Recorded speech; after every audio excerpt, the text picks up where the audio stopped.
South Dakota Jets. Frankie, I like your stuff, but why do you have so much confidence as you do in Glenn's coaching after what we've seen to date?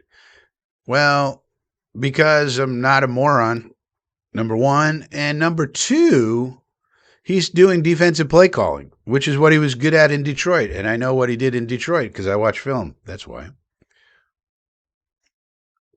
He's going to be calling the plays on defense, which he didn't do last year. So that's number one. And number two, we have a much better roster.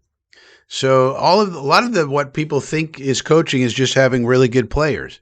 As I told you last year, the roster was bad, right?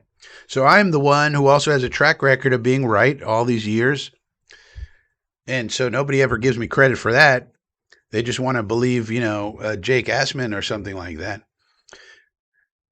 or these negativists. But I'm the one who told you last year that the roster that Muji and Glenn constructed wasn't good. It's no good. We can't compete with this roster. It stinks. I went on and on about it. And a lot of people said, well, don't worry, the coaching. I was like, this coaching, Steve Wilkes is kind of unproven. He keeps getting fired all the time. And these other guys I'd never even heard of. Washington, Curry. I mean, Curry was a player. I knew him that way, but not good coaching reputations like Carl Dunbar and Ben Bowling. So, and Slowick we have on our staff now too. These are guys who have great coaching reputations, not to mention on the offensive side of the ball. But so the roster was bad and the team was bad. What did you expect Glenn to do?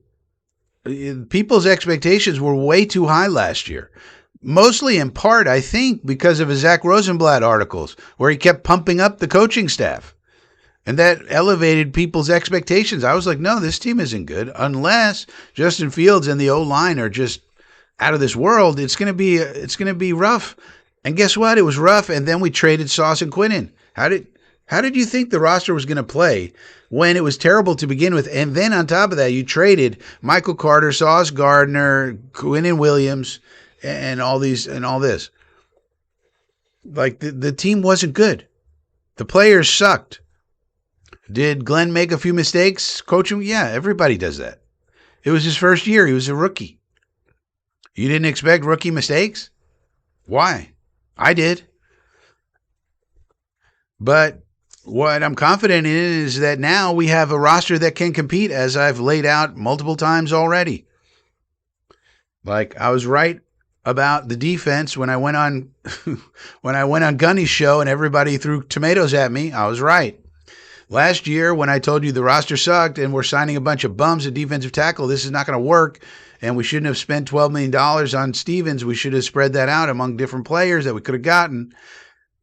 I was the one telling you that, and everybody, again, threw tomatoes at me and said, no, this coaching staff is going to elevate it because that's what Zach Rosenblatt said.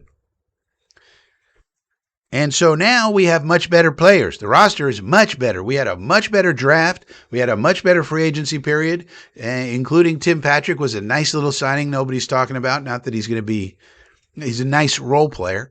And we're probably going to pick up a few people in the 90-man roster cuts too, because we have the number 2 priority there. And so probably a few guys that could improve the edge of the roster, the end of the roster, will be let go. Maybe that's where a backup quarterback veteran comes in or what have you, another defensive tackle, for example.